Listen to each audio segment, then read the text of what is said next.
how do you break up with your friend? I know there is no use to confront her, but how do you say this is the end? I'm through being taken for granted. I'm the one you call when nobody's home. Being with you means just disappointment and last escape. So I've been told. Don't bring that bomber to my door again, my friend. You know that you've been crying wolf too many times before this time. I know it. Been there, I've done that. Those words are just sand in my hair. So talk if you like. The words will be words till you bring them to life. So talk if you like. The words will be words till you bring them to life.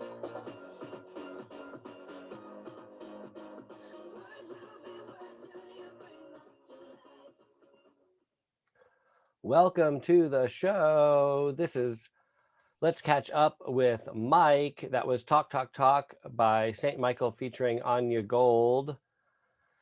This is Let's Catch Up with Mike. I'm your host, Mike Vatter. This is today's guest, Donnie Tracey, an old friend of mine. Donnie is an old friend of mine, as I said. He's also I would like to say, pop culture expert.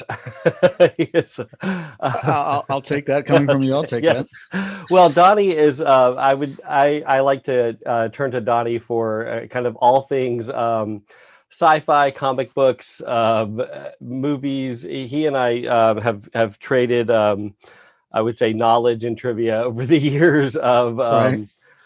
Kind of anything movie and comic books and sci-fi related, just fun stuff. But I thought it would be fun to have Donnie on just to kind of just catch up and just kind of shoot the shit over kind of anything, pop culture related today and just kind of have some fun with it. So let's just dive right in. And Okay. Well, I would like to say Happy Pie Day to you, sir. yes, yes, Happy Pie Day, exactly. So, I am looking forward to having some pie later, actually. What's your favorite pie? So let's just dive right into that.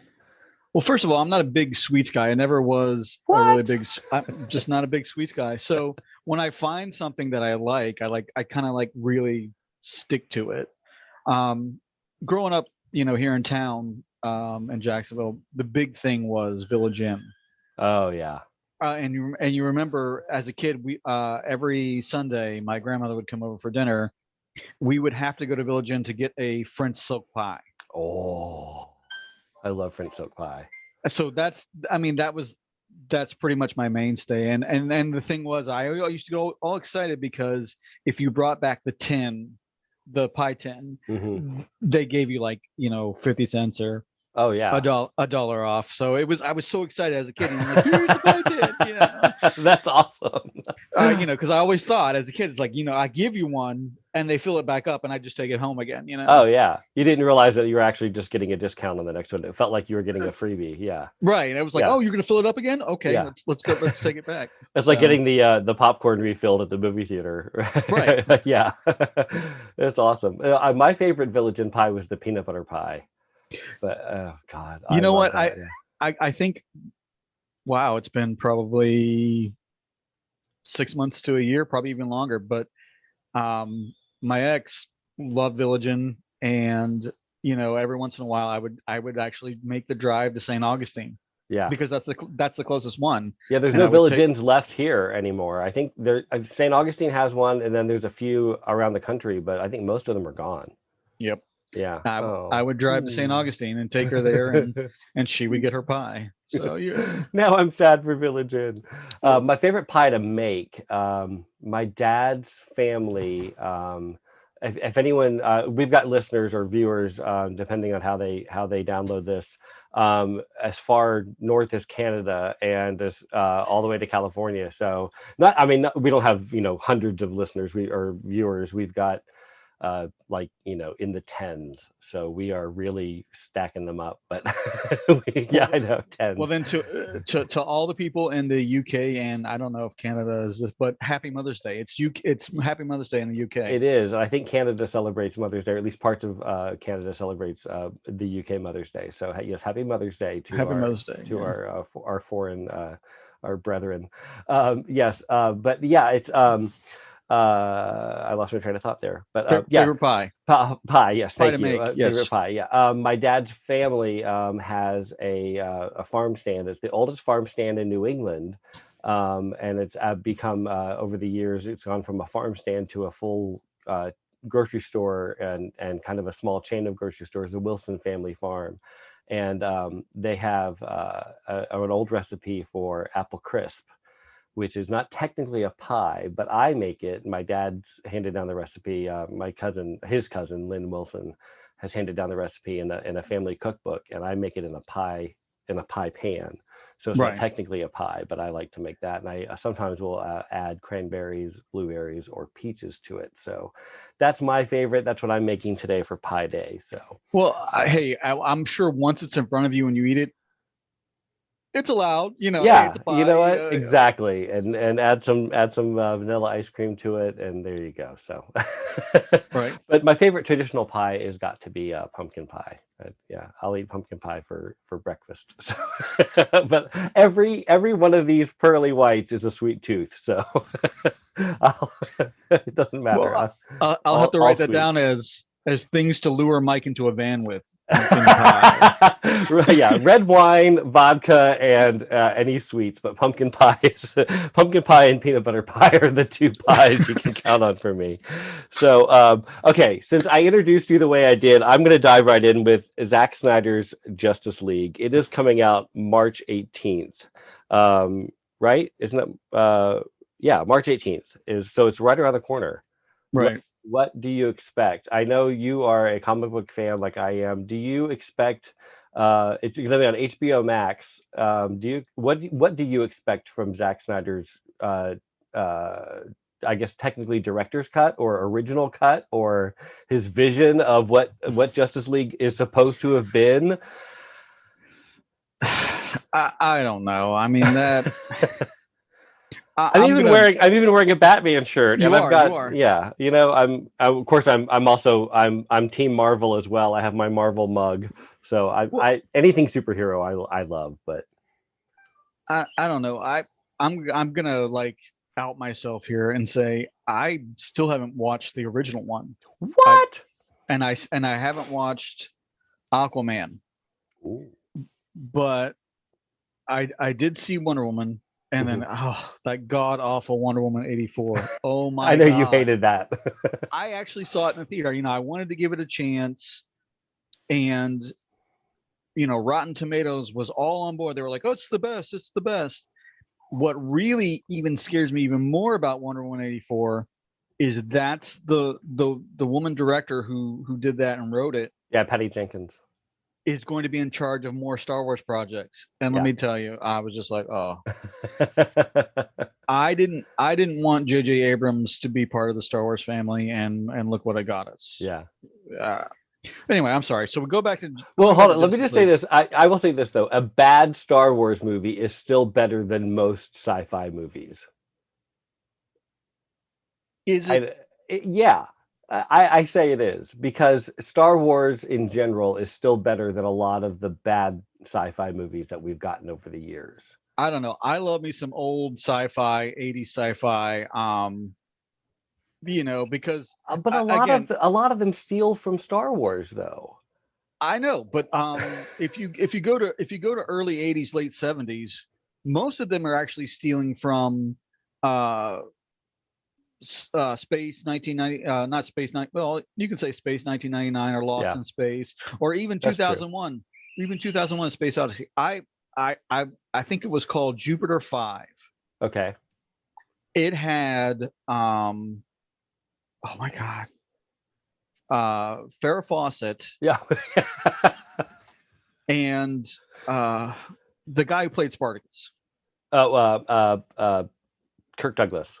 Kirk Douglas. Yeah. It was the two of them marooned on this underground space station that was orbiting Jupiter. Right. And this like traveling space salesman comes in and goes, here's a robot that's going to help you, and then the robot goes crazy and ends up trying to kill. But Right. it's like both of them running around half naked, and you're just like, okay, I'm on board with this. But it was so bad, but yet so good. I mean, it was. Now, you're old enough to remember Turtles. Yes. Yeah, it was always one of those movies that you saw in the section. You're like, oh, that's a cool cover. I want to watch that. And of course, you're 12 and your mom's like, no, that's rated R. You can't watch that. So. Right.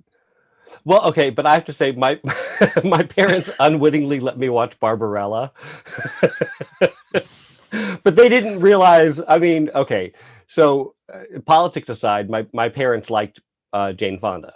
My mom loves Jane Fonda for every reason you could possibly love Jane Fonda, politics included. Right. Yeah, well, my mom is a big bleeding heart liberal like me. My dad was a Vietnam Navy guy, so he had a love-hate relationship with Jane Fonda over the years, and now he likes her.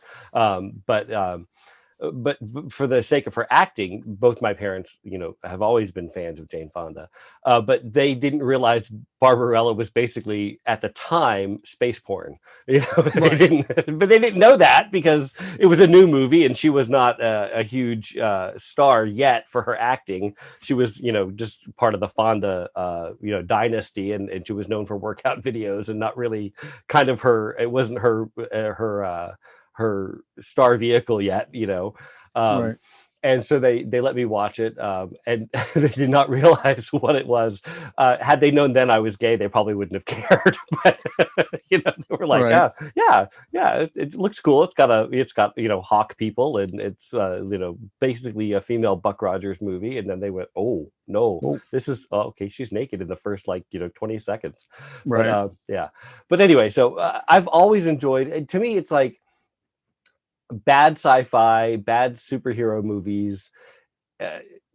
I go in with the expectation of kind of knowing what it is and what to expect. But to me, Spider Woman, I don't know where I started to say that. Wonder Woman 84, to me was it was cheese-tastic, but to me, it was wholesome and fun, and it was very reminiscent of the Linda Carter TV series. And to me, that's why I enjoyed it. It was nostalgic. The special effects were what you expect from modern superhero movies. It to me was not. I know a lot of people complained about the political message that was kind of hit you over the head, over the top. Someone said, I remember reading someone's review of it saying that it portrayed Ronald Reagan in an unrealistic light. And my response to them was they never said it was Ronald Reagan. I mean, it was obviously it was meant to look like him. He was the president in 1984, but they never said his name. First of all, second of all, they to me portraying him as Ronald Reagan would be like saying the president in Transformers: Dark of the Moon, who was obviously meant to be Richard Nixon, was an unrealistic portrayal of Richard Nixon. It's not a historical drama. It's a 10-second or maybe in Wonder Woman 84 it was maybe a 10-minute portrayal caricature of the person who happened to be president at the time the movie took place. It's not meant to be a historically accurate. It's not Gone with the Wind. It's a superhero fantasy film. But yeah, it's not meant to be historically accurate. I thought it was good for what it was. I didn't go in expecting Casablanca. I went in expecting Wonder Woman 1984. But I thought it was good. I thought it was more about, the message was more about women empowerment. I thought it was more about kind of that Superman quest for peace is what I expected, and that's what I got. So we'll see. The political message was completely lost on me because I was just too put off by the horrible story. And to your point, when you say that Wonder Woman is about woman empowerment, it says it in the title. You're going to watch a Wonder Woman film. She is an empowered woman. So I mean, there's no way that you can go into that movie and go, man, I was force fed woman empowerment. And I'm like, no, you're an idiot. You walked into a Wonder Woman movie. It's Right. it's not Batman and then Wonder Woman just showed up and took over. Right. Um, I mean, the beginning, I was like, oh, cool, we're gonna see, a throwback to her younger days. And then I'm like, oh, I'm watching. And I'm like, oh, this just looks like a Quidditch game at Harry Potter. What am I watching here? And then the fact that, I hope we're not spoiling for anybody. So I'm sorry, everybody. Spoiler alert. Right. It's been out long enough. I feel like it's right. been out long enough, and it's on streaming devices now. So it's fair game. Right. So she does the horse race. Yeah. But she doesn't cheat. She gets knocked off the horse and gets back on it. She's like, oh, you cheated. How do you know? Right. I mean, yes, she missed a target, which is something in the biathlon, which is taken, from modern times. Yeah. Yes, she missed a target. But she cheated because she got knocked off her horse and then caught up with her horse again. Yeah. I would think it would be cheating if she flew across the finish line. And in the beginning, you see the statue with the gold armor on. You see the statue, you see the person inside the armor, but then all of a sudden there's no story. It just shows up in her little mini bat cave in her apartment. They're like, oh, look, it's over there in the corner. It's here. I'm going to put it on. Yeah. There's no explanation. She does explain it through dialogue. She does say how she got it. And she does say that that's what brought her to that point in time. She's been searching for the owner of the armor. She does explain that to Trevor, but she doesn't there's no drawn out explanation. There's no plot line explaining it. She just says it through dialogue, which I do feel was sloppy, but right. Again, I think that was more of an excuse to get her in the armor, for visual effects. To me, like I said, I didn't expect Shakespeare. I didn't expect Casablanca. So to me, those things are excusable. I will say this though, for DC movies, I don't even expect Marvel. Marvel is doing a much better job of portraying their characters on film and translating their stories to film than DC is. But I'm just a huge I'm not gonna, I can defend them all day. I'm not gonna convince people who don't like them to like them. And I'm not saying that I disagree with you. You're making very valid points. But I just enjoy the movies. They're nostalgic to me. But yeah, there are valid reasons to not like them. But I feel like if you enjoy them, you enjoy them, and that's just and that's true. If you, you can enjoy. Everybody can enjoy their fandom. Yeah. I guess I'm old and jaded, and it's like I've discussed it with friends, and I'm like, look, I'm just not of the mentality of I'm gonna like it just to like it. It's there. To me, it was an awful movie. DC has, to me, Wonder Woman stands apart from the DC universe. And I really felt that in the first movie, that she was a part. This is a character that we could essentially replace Batman and use her as a flagship, and it would work. Yeah. It looked good. I liked the effects. I liked the first Wonder Woman movie up until the villain reveal. That was kind of a little lame for me. Yeah, I agree. Ares is not Magneto. Period. Right. The end. Yeah. But the whole Trevor story in the second movie was really unnecessary. Yeah, I agree with that. It was an excuse to bring back Chris Pine. Right. Everybody needs a paycheck. But they did do that in the TV series as well. They had it in order to use the same actor. They brought back. They had the storyline that it was his great grandson who happened to look identical to him, which was weird. To update the series from taking place in World War II to taking place in the 80s. So I think that was also a nostalgic throwback. So they did that for the parents and grandparents of the kids watching, Gal Gadot in the role. They said, we've got to. I think they did that as an homage to the Linda Carter series, which I thought was kind of cool. But again, if you don't know the history of the, for the new fans who don't know the history of the Linda Carter show, it does seem forced. It seems odd, and it still Right. seems forced to people like you and I who do know the history of the character of the show, to kind of go, that feels forced.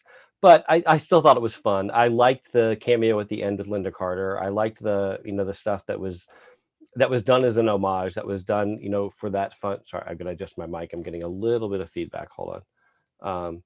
Yeah. But I do like that stuff that they do in movies like that. It's funny that you're talking about, not enjoying superhero movies just because they're nostalgic. I felt that way about the X-Men movies where they brought in the younger cast. With you mentioned Magneto. I love the Patrick Stewart, Ian McKellen X-Men films when they brought in the younger cast. With Jennifer Lawrence and that whole crew. I can't stand the first class X-Men movies. I'm going to agree with you, but the movie that changed my mind about that cast is Days of Futures Past. Is that the one where they mix the old and the new? Yeah. Let me tell you. I do like that one. That is the best movie I've seen where they've melded two different casts that were supposed to be, playing the opposites of each other. Yeah. It's that movie to me is an underrated comic book movie. Yes, it's a little different from the actual comic. Right. Yeah. Because of the Rogue, with the twist with using Rogue in the book versus in the graphic novel versus the movie. Right. Is that what you mean? No. In the graphic novel, Rogue's not even a part of the X-Men at that point. Right. No, it was, to me, it was so well done how they meshed the two casts and how they kind of played off each other, because you got Hugh Jackman, who is the link between the two casts. It was so good, but yet my friends that are hardcore X-Men fans, they're like, it's horrible, it's the worst. Yeah. And I'm like, I can see where you would say that, because again, oh man, 20 plus years of reading everything, Marvel, DC, whatever. I was reading everything. I can see where you'd be upset with it, but because, I'm more of a Batman fan and I'm not married to the X-Men. I mean, I liked them. I collected them. It was a good movie to me. I mean, yeah. And it's on Disney Plus right now. Everybody can check it out. Yeah. To me, you couldn't do that with, oh no, maybe you could. Maybe somebody can actually put together a Batman movie where we have all the different Batmans. We have the Keaton Batman. We have the, we can't do it, God forbid, no more Adam West, but yeah. Allegedly they're working on that. Allegedly they're working on bringing in Flashpoint, the Flash movie. They're working on bringing Keaton. It's not Keaton and Kilmer. It's let's see. They're working on bringing. I thought it was just Keaton. I think it's more than just Keaton though. I think it's Keaton, maybe Bale. Not Clooney and Kilmer, but it's definitely Keaton and another one from a past movie. It may be Christian Bale, and Robert Pattinson. I don't even know if Kilmer could do it anymore. He had a battle with cancer, and he kind of. Yeah, I think the treatment. I don't know if it was chemo, but the treatment, the steroid treatment, really, ballooned him. Him. Yeah. Yeah, but it definitely Keaton was in the role or in the negotiations for the role again. But I think it would be great to have, and I think it was going to include Jared Leto and Jack Nicholson as cameos as well too. But I think that would be awesome. But yeah, I think that would be cool to do something like that, at least to just kind of link the Flashpoint graphic novel to the movie. But I think when they do it, like when they do a story like that and they do it well, like Days of Future Past, I think it does work. When they try to force it, like Dark Phoenix, I thought was horrible. I agree. Yeah, I paid to see that in the theater. Oh, see, I won't even pay to go see those when you look at the trailer and go, when I cringe at the trailer, I'm not even going to bother. I'll wait for it to be on streaming or to see it at somebody else's house where they paid for it, But because see, I I just, remember being a kid, and I remember getting those comics from the 7-Eleven yeah, and reading it as it unfolded. yeah, So the beginning of it, where they go up in the shuttle, that's like almost the way it happened in the comics. So I was yeah, like, oh, that's. yeah, But the girl that they got to play Jean, yeah.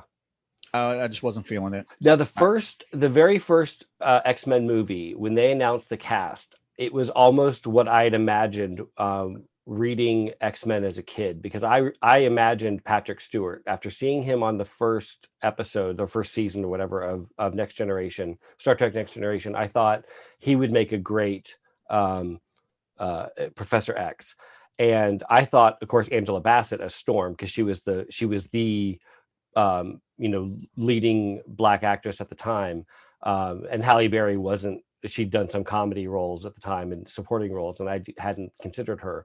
But most of the cast that they had picked were people that I thought they would be perfect for those roles. And when they announced that cast, I was like, oh my God, this is like my dream cast. So yeah, Halle Berry did a great job. Hugh Jackman did a great job. And I know a lot of them weren't even the first choices that they'd had in mind. Dougray Scott was supposed to be Hugh Jackman, and I forget who was the first choice for Magneto. I think was supposed to be Terrence Stamp. But so many of these actors that even their first choices would have been great. But when they cast the younger people, most of them don't fit the look for me, or don't fit the I don't know. They don't have the chops. But I don't know. But that one crossover was a good one for me. I do think that I know you don't like J.J. Abrams' involvement, but I do feel like the few crossovers they've done with the Star Trek reboot. I like the Spock crossover scenes with Quinto and Nimoy. Sadly, Nimoy's no longer with us, but So you're referring to the first movie, not anything after that, right? They did some crossovers in Star Trek Into Darkness. They did some crossover scenes in that one, but those were a little in Beyond. Yeah, they were a little forced, but the first one had some lengthy crossover scenes, which I thought were very, very well done. I'll agree with you on that. Yeah. The thing that just killed it for me was I actually went to see the second Star Trek movie Into the theater. Mm-hmm. And the minute that it opened up, I was just like, really? You stole this from Raiders of the Lost Ark? And I'm like, I literally walked out of the theater. I'm like, oh no, I want my money back. Yeah. Wow. First movie I've ever walked out of the theater. And, the fact that Abrams never, the fact that the Enterprise was in the atmosphere, you're already breaking Star Trek science. The whole reason is the Enterprise couldn't go into atmosphere, and it wasn't until Star Trek Voyager that you could take a ship that size into the atmosphere, because I was about to say the other series did that, but you're right. You got to remember the timeline. The Voyager was towards the end of everything. Yeah. But I walked out. I was like, come on, you're not even going to obey the science of Star Trek? All right, I'm out. And then you're going to steal from Raiders of the Lost Ark? I'm out. And I'm so glad that I didn't stay for the rest of the movie. I literally left my friends there and said, I'll come back for you. Let me know. I'll come back. And they were like, oh man, you would have burned that theater down. I'm like, yeah, I probably would have. So but I feel about Star Trek and Star Wars the way I do about superhero movies. If I enjoy them, it doesn't matter to me. I will say though, I was very disappointed with the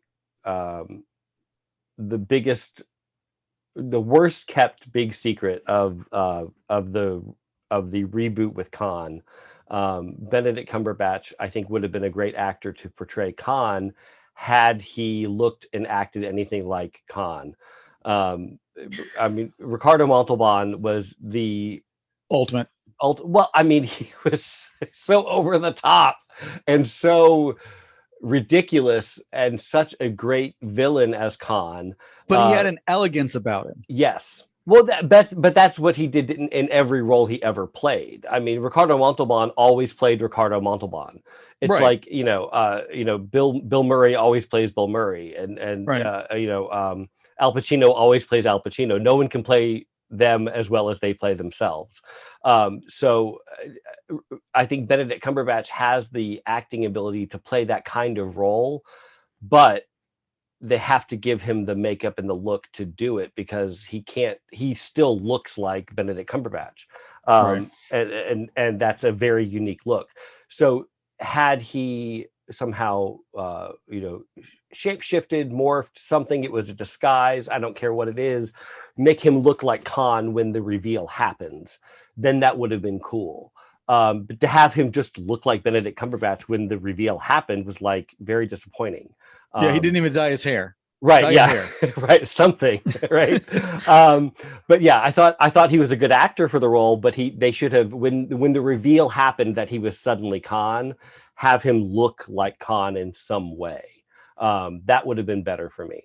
But the fact that Abrams is just retelling the same stories over again in a slightly different way is disappointing for me. I like the movies. I like the cast. I think the casting is very well done, but I think that he needs to tell newer story or different stories with this new cast. But I do enjoy the movies because I think the actors are very, very good. Um, okay, I want to move on to something else. Okay, Um, sorry. no, that's good. I'm enjoying this. I do want to move on to something else though, because we can talk about sci-fi stuff all day long. Did you watch The Queen's Gambit on I did Netflix? not.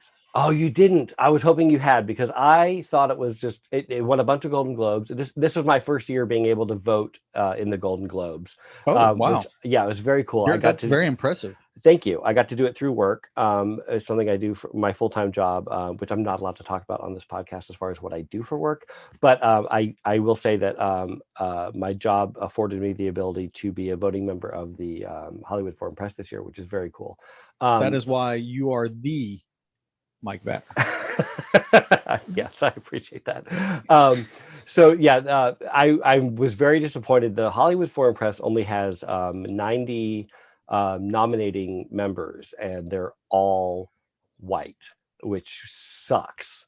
And those 90 nominating members, they were taken to task this year on the live broadcast by Tina Fey and Amy Poehler, which I so appreciated. Now the voting members are vast and diverse in their cultures and race, which I think is wonderful.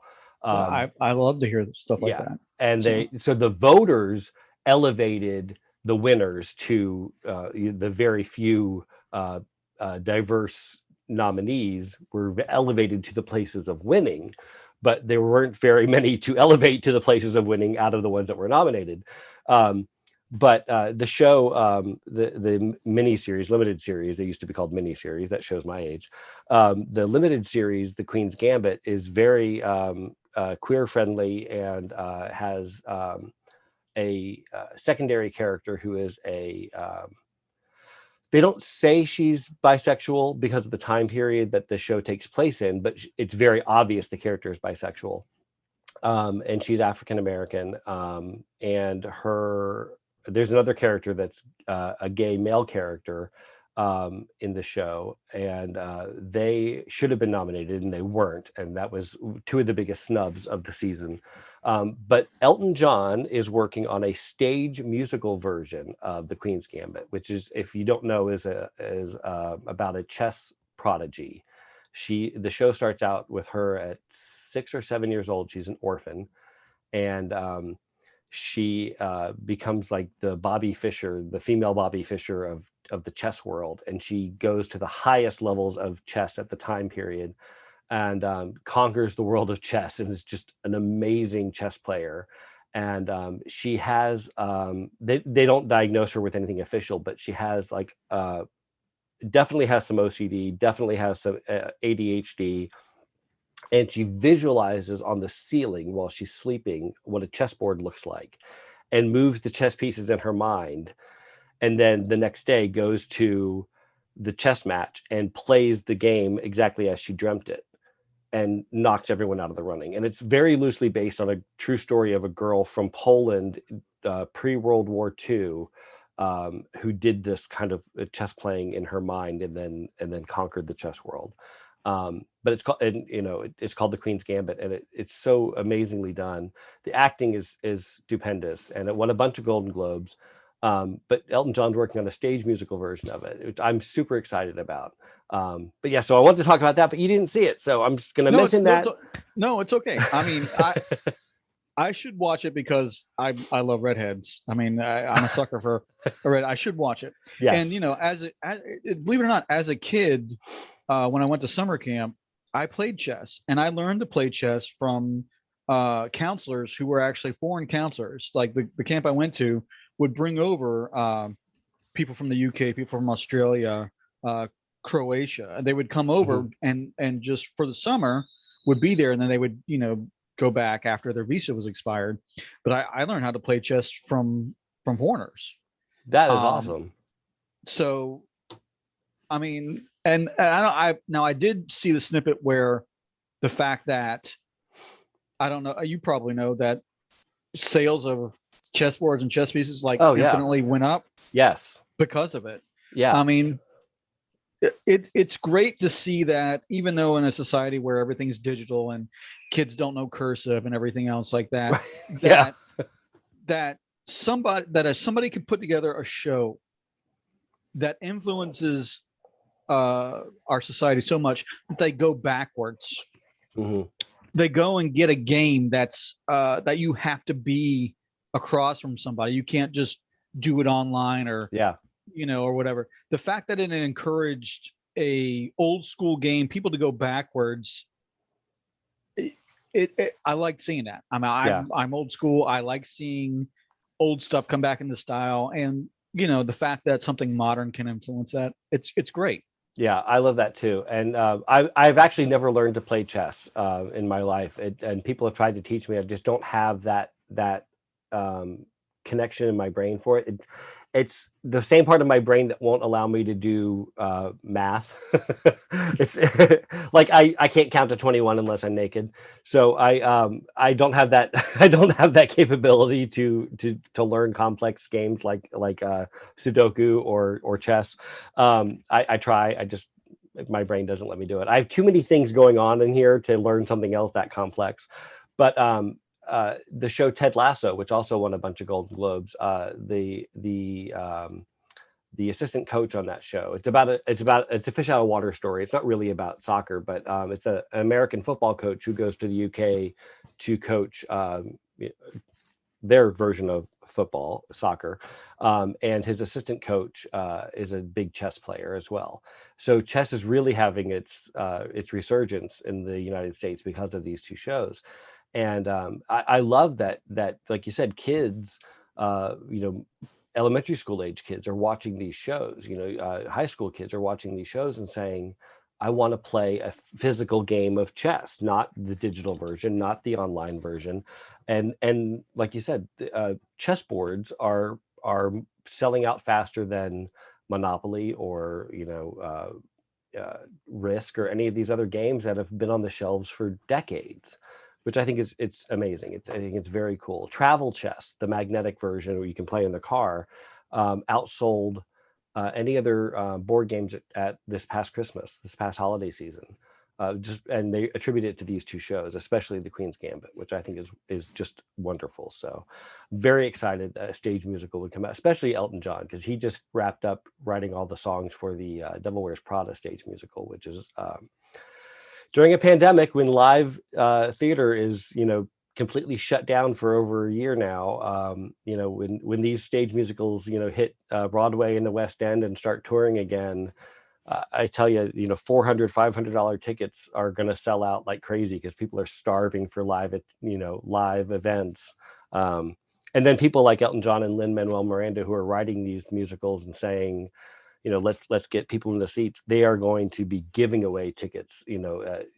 Seats that used to be, $200 or $300 are going to be, basically free. They're gonna want people in the seats. Well, not only that, how good is Elton John as a whole? I mean, to be honest, he doesn't have to work another day in his life. No. But the fact that he's still creating, I mean, you gotta love it. You gotta love it. You gotta respect it. Yeah. Do I own any Elton John albums? No. Do I love his songs? Yes. Yeah. Do I let me tell you, last time I saw Elton John was when they were doing the it was an award show, and it was basically Rocket Man versus the Freddie Mercury documentary, the movie. Bohemian Rhapsody versus, and the fact that he was there supporting the actor and he was so into it. Yeah. I love the fact that he was so psyched. I loved it. I love just watching him and his husband just be so excited. And you know, I'm sure he's hung out with Freddie Mercury. I'm sure they've crossed paths, but the fact that he was just like, man, so into it and so competitive. I love it. I love, you know, it makes me feel like, well, maybe when I'm that age, I can still be enthusiastic and do things and create. You gotta love it. You gotta love it. You gotta respect it. And if you don't, then maybe you're not alive. Maybe you're dead inside. I love that. That's a great way to put it. He was on Elton John was on I think Jimmy Fallon before the movie Rocket Man came out. His biopic, and they asked him. Jimmy Fallon asked him, you know, when he was writing the movie. I forget which studio he took it to. They said, you know, we obviously want to produce, you know, your life story, but you know, does it have to be a musical? Can't it just be a biopic about your life? And he said, how do you write an Elton John movie about Elton John and not have it be a musical? And they said, you can't. Yeah, they said, well, it can have your music in it, but it shouldn't be a musical where they sing and dance and everyone sings about you. And he said, my life is a musical. It has to be a musical. And they wouldn't do it. So he said, fine, I'll do it myself. You know, look, like, I've never been to Elton John's house. I'm fucking John, you know. I've never been to Elton John's house, but I'm pretty sure when he flushed the toilet, it sings. Right. It sings Goodbye Yellow Brick Road if it's number one. And it's, I don't know what it plays if it's number two. Yeah. Just saying. It probably sings. It probably sings, right. That's hilarious. Okay, so on to some weird news. A woman in Alaska was using the outhouse and she was attacked by a bear from below. First of all, what are you doing in an outhouse? I mean, it's 2021. What are you doing? Right. But can you imagine? I mean, you're using a toilet. I don't care where the toilet is. If it's a hole in a bench in an outhouse or it's a toilet in your house and something comes up from underneath the bowl and bites your ass. Hey, look, they made a bunch of 80s. In the 80s, they made a bunch of horror movies about Ghoulies. That. You should have known. Right. Snakes on a plane. Right. Right. I never sit on a toilet. I don't care if it's in my own house without looking first because of all those movies in the 80s. I always check. We cool? Okay. Right. Yeah. I might even spray stuff if it's been a while because it's like, I haven't been in this toilet in a while. I'm going to spray something. Lysol, Raid. I don't know. But, so apparently the bear population in Alaska has been starved for a while because of climate change, and they go under the ice, under the snow, and they come up, they go under looking for food and they come up wherever there's an air pocket, and outhouses have an air pocket. So when it came up looking for air or food, whichever, it found an opening and saw meat and took a bite. And when it attacked her, it bit her ass, and she screamed and jumped up and ran out of the outhouse. The bear, retreated back into the hole and came up somewhere else. And nobody was, well, she was hurt, but the bear was not, killed or anything, which is good. I'm glad the bear got away. I'm glad the bear got away too. They always say that they can smell the menstruation blood. Who knows? Maybe it's her own, maybe that's what he got. I didn't see how old she was. I don't know if she was still capable of that, but yeah, this is in Anchorage. It's not like it was in the middle of nowhere. This is a city. I was assuming there's plumbing nearby. Maybe she'll start using that instead of the outhouse, but I know I will. I would start driving into town. I don't care how long I have to hold it. I would maybe even invest in a helicopter. I don't think like if you're snowed in, I'm sorry, just skip the outhouse. Just use the snow. Just Well, they make Depends for a reason. Just saying. depend on Depends. depends. There you go. Depend on indoor plumbing. I just can't even imagine that. Like, I don't know. That's just crazy to me. Like, oh my gosh. What would you do? Like if you're would you I might even just keep going. Like maybe it would scare off whatever's biting me. I don't know. I don't know. I would just keep running, I guess. I don't know I that I mean- could. You've got a visitor. Oh, Someone just. okay. I don't know that I could stop going. Like, like talk about having. You never stopped and like ran or anything like that. I'm just thinking like talk about scaring the shit out of you. Like, I think I might keep going as I'm running. Like running, yeah, there you go. Just leave a trail, I don't know. That's just terrifying to me. But yeah, that's just crazy. Okay, more weird news in Japan. I found this fascinating. Between the years of 2016 and 2019, over 3,700 men in Japan have married holograms. Apparently, that's legal. In Japan, it's legal to marry robots and holograms. Maybe I need to move to Japan. Instead of marrying people, I don't know if same-sex marriage is legal in Japan, but it says instead of marrying people, it doesn't say instead of marrying women. Instead of marrying people, they've married holograms, and very little divorce rate in Japan. So yeah, come on, this these are successful marriages. This is the country that has vending machines that have panties in them. They also have vending machines that have I don't know, they don't call them sex toys because I think there's a big stigma there against. There is a big stigma. Yeah, but they have self-pleasure puppetry. They're okay with sex dolls and love pillows as long as you don't call them sex toys. Right. Yeah. Love pillows, romantic tools. They probably about 10-15 years ago they made a Hello Kitty personal massager. So yes. I mean, even Hello Kitty's in on the action. So can you imagine, like, think of your favorite childhood toy, like Mickey Mouse or I just thought Curious George. He's not so curious anymore. Bye, Curious George. Right. Oh my gosh. Okay, so we kind of touched on this earlier, and then I think this may be the last topic. I don't know how we can go on after this. Actually, you know what? I've got two. Okay. We have to do two. We were talking about Barbarella, and it made me think of this. What would be the most inappropriate movie to remake as a porno? I mean, you just said Hello Kitty. I just don't know. Well, I mean, let's see. Toy Story. Toy Story, maybe. But I mean, you say inappropriate, but it's like, I'd watch a Power Rangers one. I feel like they've done that. they I'm sure they have. Well, I mean, what is the holy grail of all movies? Like, you don't remake this, you don't touch it. I don't think there's any movie out there right now that's untouchable. Do you? I feel like they've probably done The Passion of the Christ. Probably. I mean, you could probably find that somewhere if you went dark enough on the web. Well, I mean, I know they've done Pokemon ones. Have they really? Oh yeah.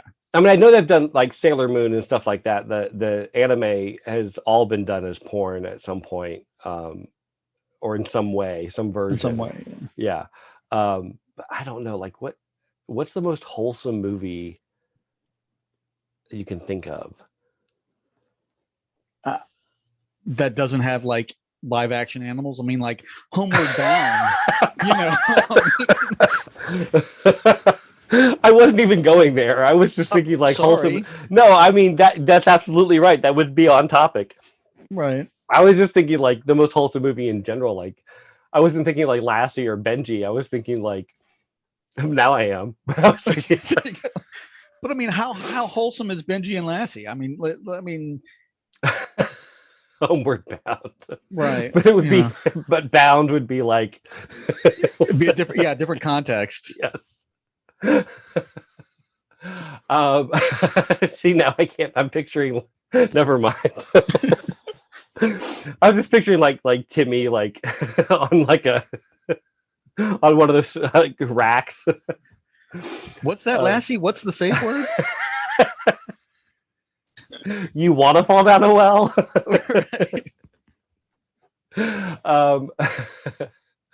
No, I was thinking like I don't know, like Citizen Kane. Like, how would you even make that into a porno? Or Well, give a new meaning to Rosebud. it, not a new meaning. just a different differently Just a different used meaning for everyone to yes realize. What for those Rosebud who is. have not heard the other meaning before. Oh my gosh. Okay, so we've we will leave that up to everyone else's imagination. I'd love to see the comments that people come back with on that. Oh one. yeah, absolutely. Please leave comments on this one.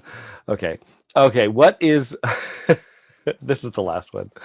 What should you never whisper to someone as they fall asleep?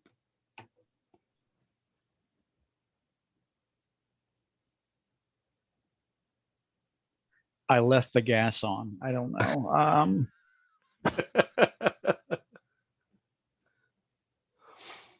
I'm glad you're not your brother. I don't know. Let's see. That's funny. The first thing I thought of was the line, the Dread Pirate Roberts line from Princess Bride. Good work today, Wesley. Almost like I kill you in the morning. But change the name, insert it for the name of the person you're whispering it to. Good work today, Donnie. I'll most likely kill you in the morning. Right. I should have ordered the soup. Yeah.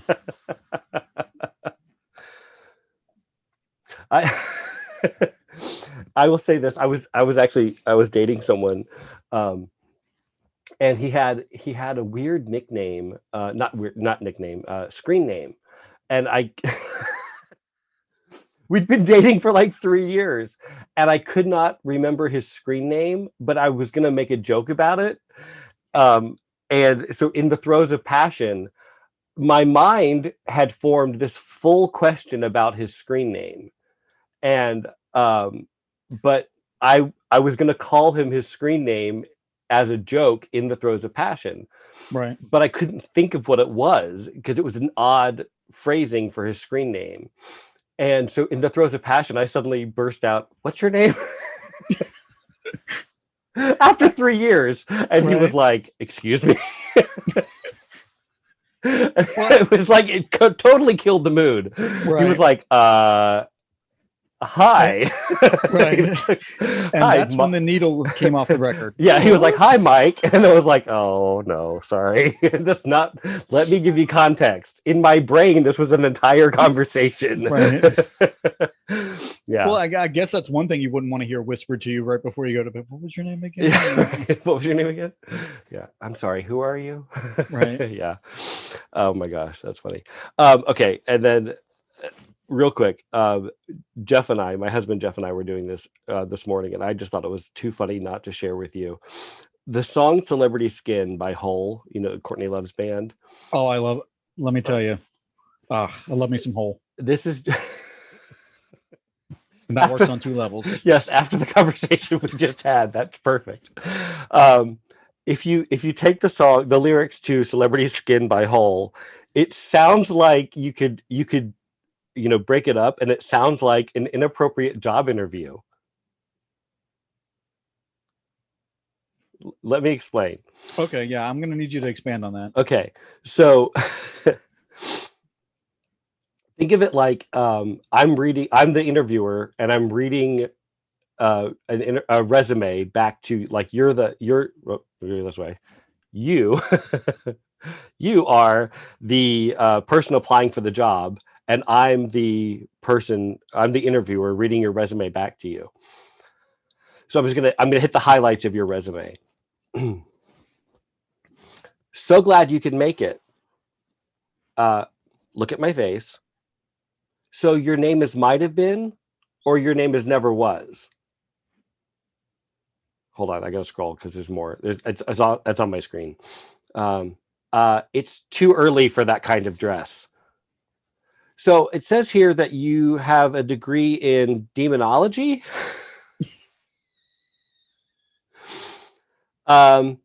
So according to this, you were a hooker waitress, Model actress as well. model actress. Oh, okay. And you were a second billing Cinderella. Tell me about that. Would you say that you were somewhere in Hollywood and you came here with a pound of flesh? Okay. So I'm going to have to call your previous employer. Would you say that her name was Honeysuckle? Or would she just go nameless? Oh, she's full of poison. And she obliterated everything you kissed? Okay. Well, I'm just going to have to get back to you then. Thanks for coming in. You're not going to make me over? Yeah, right, exactly. So, yeah. I have a love-hate relationship with Courtney Love, even though she doesn't know me and from Adam's House Cat. She probably does. I feel like she knows everybody on some level, Right. whether they know it or not. Right. I firmly believe that she killed Kurt Cobain, but On purpose? On purpose. Because there's a theory that it was accidental. It might have been accidental, but there's a whole theory that if she didn't kill, if Kurt Cobain never died, grunge would still be a thing. Okay. Because he was so, I mean, I love Nirvana. I grew up, that was my high school thing. It was a part of my coming of age. Yeah. I loved it. In fact, I was one of the ones that was so upset when he died. In fact, up until 5 or 6 years ago, I actually bought the replica of his death certificate from like Spencer's. Oh, wow. Spencer's at one point was selling it. And I was so geeked out because his middle name was my first name. Oh, I didn't know that. Yeah. And even then I kind of chased his ghost. I would buy UK imports of CDs with picture CDs and interviews, and I watched interviews.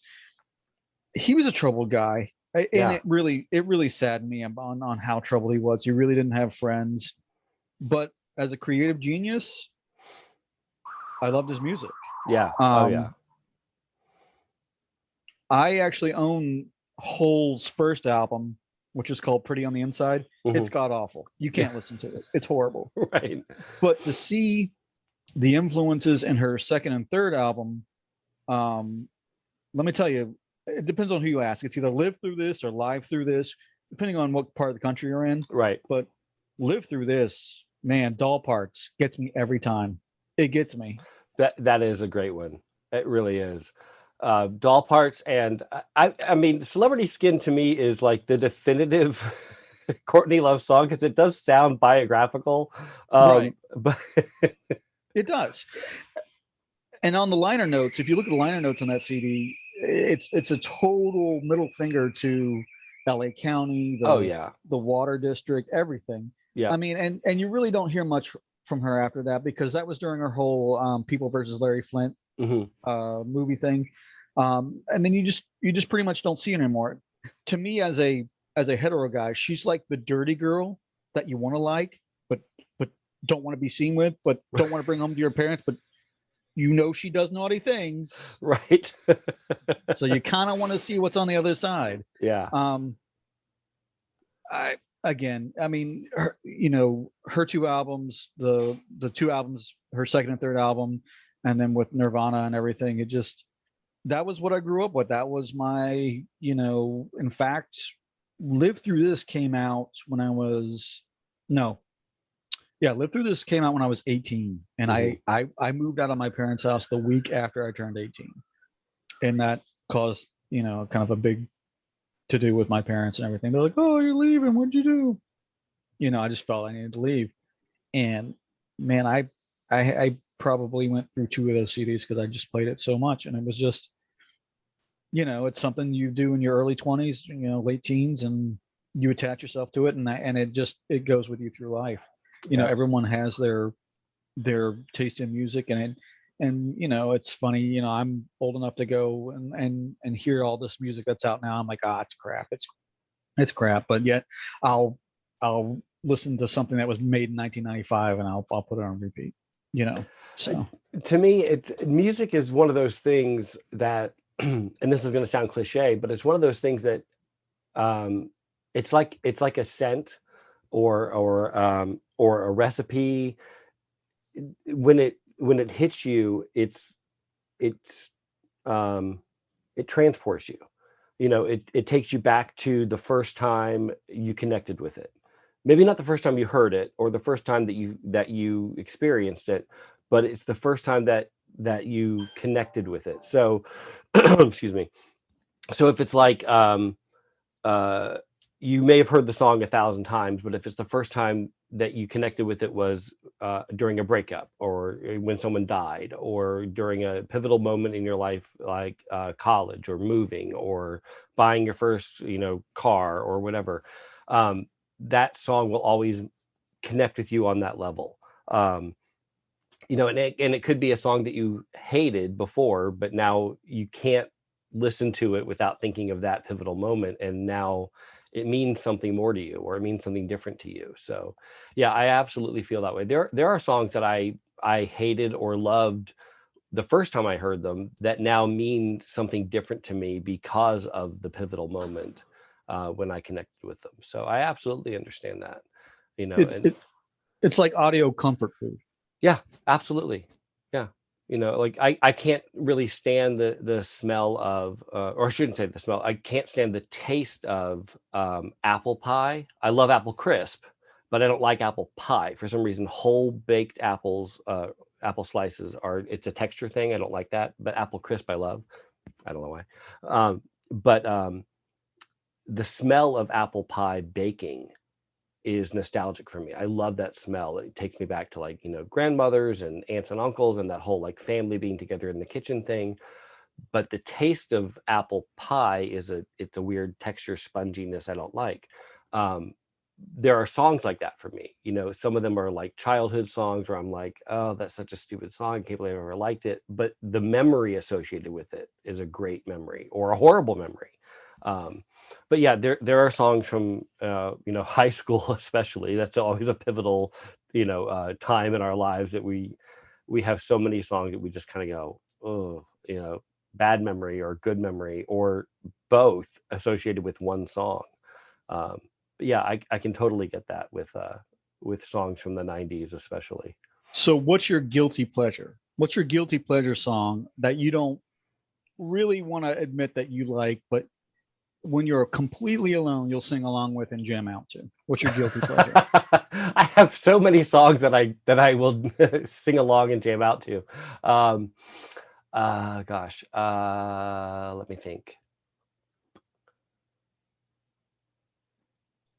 Ugh. Most of them are show tunes no one's gonna know if I reference them. um think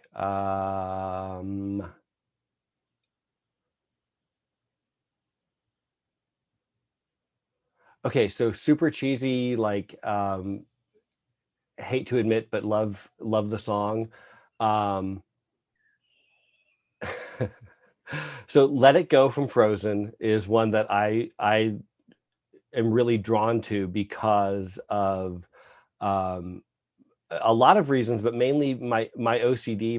Part of my OCD is, a lot of people with OCD will relate to this, is not being able to let go of something, is playing that moment over and over again in our heads, and not being able to let go of it. It's that repetitive, intrusive thought. um, and so letting go of something speaks to us.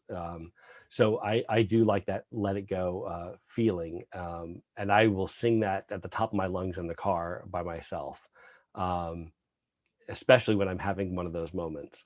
That's a cheesy one, but one that I find like empowering and that I just love to sing and like give it my all is I'll have to look it up because I always get the title wrong. Tell me yours while I'm looking it up. What would My what would your guilty pleasure one be? My Humps by Black Eyed Peas. I love that. Why? I just love it. And then, My Humps in the back and in the front. What's even better is Alanis Morissette did covered that song, and she slowed it down on like only the way Alanis Morissette could. I And think I've heard her cover of it. to watch the video of her singing it, it's so hilarious. And the fact that at the end of the video, she just loses it. She just cracks up entirely because she knows it's so ridiculous. But yeah, my Humps by Black Eyed Peas. I can't. That, and I mean, I love me some Fergie, and Fergalicious is another one. But I know. I just listen, the lyrics to My Humps are playing in my head now, and I'm picturing you singing it. Oh my gosh, that's awesome. I love that. And in the back and in the front. My lovely lady lumps. There you go. Oh my God, that's awesome. That is awesome. I am just enjoying that image of you. Look, I'm so ashamed of it that I have a burned copy of the CD, and I didn't even label it so that if anyone found it, they wouldn't know what it was. So that's how ashamed I am of liking that entire album, the Monkey Business album. So that is the best. Okay, this one is called "Love to Change the World" by Jordan Fisher, and it's from a documentary called "When We Rise." And it's no, sorry, it wasn't a documentary. It was a movie called When We Rise, and it was about the gay rights movement. And I can't play it on here because it would be copyright infringement. Right. But it's called When We Rise by Jordan Fisher, if you guys want to look it up. And it's from an ABC movie about the gay rights movement in San Francisco in the 60s and 70s. But it's such a great song. It's like a power ballad anthem, and it's one of those songs that like it's sad. It's truly like what a power ballad is supposed to be. It's sad, and it's also like just it fills you with like that, I can take over the world kind of thing. But it also has these moments in the song that just make you want to cry. For happy and sad reasons, but that's my non-guilty pleasure song. Okay. Yeah, my guilty pleasure song is "Let It Go" because it's a tween Disney princess song, but but I act out "Let It Go." And I do the whole like throw the crown and slam the door and like the whole thing when I'm in the car by myself. I feel like I need to be there with fake snow and kind of just spraying it around you there. Oh yeah, absolutely. Yep.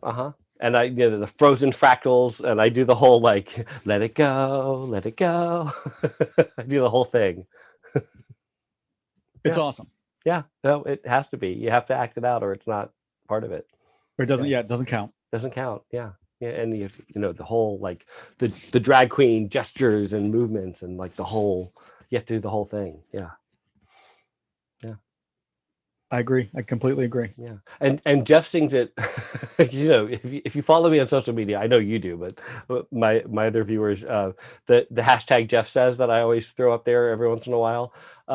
Jeff says instead of the snow never bothered, the cold never bothered me anyway. Jeff always says Nicole, like the girl's name, Nicole. Nicole never bothered me anyway. And just like, because she's a bitch. Nicole never bothered me anyway. And so I don't know. She sat next to me in the other cube. Yeah, he's like, Nicole never bothered me anyway. I was like, where did that come from? I just tuned her out. Yeah, he's like, that bitch. He's like, Nicole never bothered me anyway.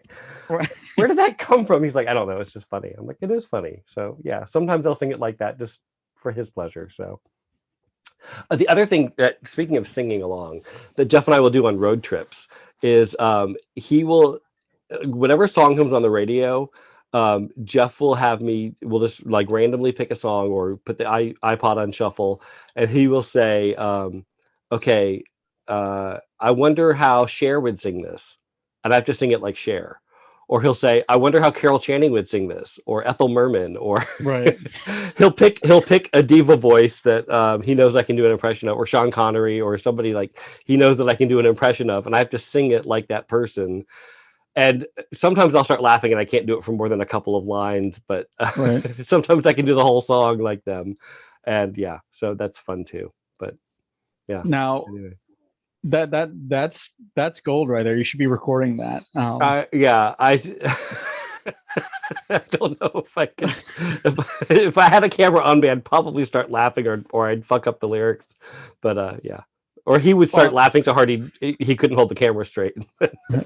on the few road trips that I got to take with Rhiannon, when we would go to comic book conventions, she is notorious for just altering the lyrics, just like right off the top of their head. Like a song could be on, and she'll just switch. She'll just completely just switch the lyrics, and it's hilarious. That's a talent that she has, that she definitely has. And I mean, I could do it maybe a couple of lines, but I know she could do it like she could do the entire song. She changes the entire song, and it's like me trying not to laugh and like veer off the road. And, Now, for people who don't know, she's like your best friend who's like a sister to you, right? Is that how you describe her? I have pretty much adopted her as my sister. Yeah. The funny thing is, I never knew her before. Yeah.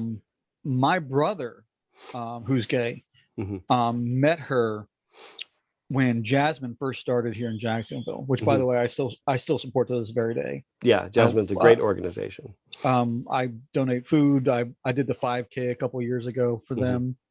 But anyway, he actually met her first, and knew her for years. And I went to a few drag shows, and my brother said, "Oh, by the way, this is Rhiannon. We went to Jasmine together. She's been there with me, supported me. She's been my friend." I'm like, "Great, awesome, I love it." Yeah. And she came to me one day and said, "Listen, I don't want to. I need to back off on drag. It's just taking too much out of me. I want to focus on my art career." And I said, "Then come work with me at the comic book store. Come." I mean, she was my first employee. Yeah. Just come work with me. We'll get you on the right path. And sure enough, within 6 months, she got her first professional drawing deal, drawing her favorite characters, the X-Men, on trading cards. I remember the day she got approved. I remember I kicked a box and it flew up into the store and almost hit a customer. And I was just so excited. And like, I remember the customer going, "You almost hit me with that." I'm like, "I don't care." She, it was her dream to draw X-Men professionally. And when I say professionally, it's anything you get paid for I mean, she got paid for it. It was legit. She was a Marvel artist, and it may have not been like, sequential art, but to us in our little corner of the world, it counted. And it was so great. She's I awesome. love her. Yeah, she's awesome. I mean, I'm not afraid to say I love her. I'm not afraid to kiss her in public. I'm not afraid to say I love her, because I mean, she's just awesome. Great person. She's one of my favorite people, and always has been. I remember I first met her when I was doing photography for Out in the City, the now defunct newspaper Out in the City. I was doing photos at the Metro for I don't even remember whose show it was, who was headlining, but and she was in the show, but she wasn't even Rhiannon wasn't even the it's probably Sandra Todd's. It may I was about to say it was probably Sandra Todd's show, because I don't remember now, but I know it was a couple of months before Lady Chablis came, the first time Lady Chablis came. Right. And I was there, doing some pictures for a couple of shows before that. And that's when I first met her, and she was just so sweet. And then of course, I got to know her at your shop, and yeah, she just just love her to death. And whenever I've run into her, like not expecting to see her, like at Pride or at your store, I was just like, big hugs and kisses. So yeah, give her my best when you talk to her. Because She's coming to town in June. She's I doing a one figured. night only show. I figured, yeah. I had not heard officially, but I figured she usually does, and I will be there, of course. So that's awesome. Yeah. Um, yeah, that's awesome. I love that. So thank you so much for being on. I'm going to let us wrap up and let you get back to your day, but I'm going to tell people, hold on a second, to send us messages if they want to reach out to you or me. If my background will agree with us, it's saying not responding. So here we go. Send us your messages. um, send us your nudes. As always, please comment on the comment section below. Tell us about your movies that you would change into porn. Tell us Yeah, I about really want to see that. Yeah. Yes, tell us about inappropriate things you would whisper before falling asleep to your partner or anyone that you think would be funny. Tell us if you've ever been attacked in the toilet by a wild animal, and tell us what you thought about Wonder Woman 84. What you expect from Zack Snyder's director's cut of Justice League, and any of the other topics we discussed today. Shout out to Donnie Tracey about any of the things that we discussed about X-Men, Star Trek, Star Wars, any of the stuff that we covered. I know we covered a lot of topics today, but I so appreciate you being on the show, Donnie. Thank Thanks you for so having much. me. I would love to have you back because I just have had so much fun with you today. And thank you again for being on. As I stated at the beginning, Let's Catch Up with Mike is a new episode just about every week. You can catch us on the YouTube channel or on Facebook. And thank you again for tuning in. Thanks for having Stay me. safe. Love you guys. Bye, Donnie. Bye.